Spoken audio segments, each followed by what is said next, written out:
Só que tem um detalhe na coroa de espinhos aqui que eu também acho pertinente falar. Que quando a gente olha os soldados colocando a coroa de espinhos em Jesus, a gente consegue olhar para o lado pejorativo, mas não consegue enxergar o lado profético. Para isso eu quero te mostrar algo no Antigo Testamento. Caso você queira me acompanhar, você vai entender melhor essa coroa de espinhos e o que há de profético nela. 1 Crônicas capítulo 20. Calma, depois estuda o contexto, que é o 19 e o 20 de 1 Crônicas. Mas em especial o texto está falando sobre o quê? Sobre uma vitória de Davi sobre os amonitas. Aguça o ouvido.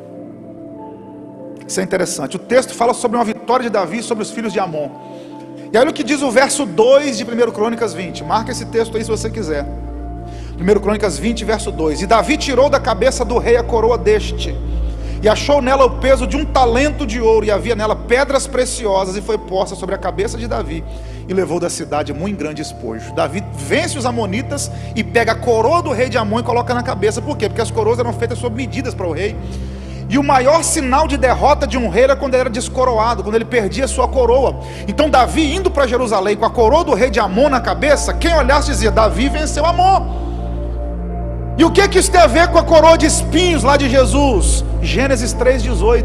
Depois que o homem pecou, a terra passou a produzir espinhos. Antes do pecado, a terra não produzia espinho. Antes do pecado, a terra só produzia flores e frutos. Mas por causa do pecado, Deus falou: agora a terra vai produzir espinhos e veneno. Então os espinhos passaram a representar o pecado. Então os espinhos eram a coroa do pecado. Por quê? Porque o pecado entrou no homem e o espinho saiu da terra. Mas aí Jesus entrou na terra para o pecado sair do homem. Então durante toda a criação, até hoje, 2000 anos depois de Cristo, o espinho representa a coroa do pecado, porque é um sinal que o pecado derrotou o homem.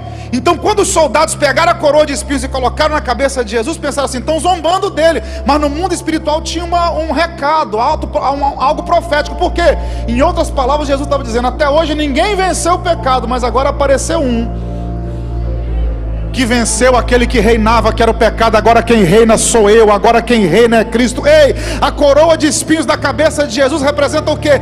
Ele venceu um inimigo que nós não tínhamos condição de vencer. Sabe por que você está hoje aqui participando da ceia? Porque Jesus venceu o pecado no seu lugar, você não tinha condição de vencer. Sabe por que você vai entrar no céu com a sua família? Porque Jesus venceu o pecado no seu lugar. Sabe por que vai ter cura no seu corpo físico? Porque Jesus venceu o pecado no nosso lugar e colocou a coroa na cabeça e falou: eu venci, e foi triunfante rumo ao Calvário. Ele venceu no nosso lugar.